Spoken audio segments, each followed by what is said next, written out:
રાજ્યમાં કોરોનાએ ફૂફાડો માર્યો છે. દિવસે ને દિવસે ગુજરાતમાં કોરોનાના કેસમાં વધારો થઈ રહ્યો છે. હાલ રાજ્યમાં કોરોનાનો એક્ટિવ કેસનો આંકડો 100 ને પાર પહોંચી ગયો છે. 27મી મેના સાંજ સુધીમાં 130થી વધુના આંક કોરોનાએ વટાવ્યો છે. ગુજરાતમાં હાલ કોરોનાનો 130 એક્ટિવ કેસનો આંકડો છે. મોટાભાગના દર્દીઓ હોમ આઇસોલેશનમાં છે. આ તરફ કચ્છમાં પણ કોરોનાએ પગપેસારો કર્યો છે. આદિપુરમાં કોરોનાનો પ્રથમ પોઝિટિવ કેસ નોંધાયો. ગુજરાતમાં એક અઠવાડિયામાં કોરોના કેસમાં 3 ગણો વધારો થયો.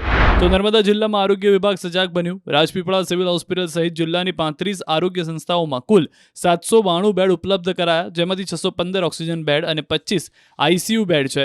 12 PSA plant, 10 oxygen tank, 822 jumbo cylinder સહિત જરૂરી સાધનો અને યંત્રો તૈયાર છે. આ તરફ બોટાદ જિલ્લા આરોગ્ય વિભાગ પણ એલર્ટ થયું છે. સતર્કતાના ભાગરૂપે જિલ્લાના તમામ હેલ્થ સેન્ટર પર 258 બેડની વ્યવસ્થા કરાઈ છે. QR કોડ સ્કેન કરો અને ડાઉનલોડ કરો ન્યૂઝ 18 એપ. મેળવો ગુજરાત અને દેશ દુનિયાની પળે પળની અપડેટ્સ.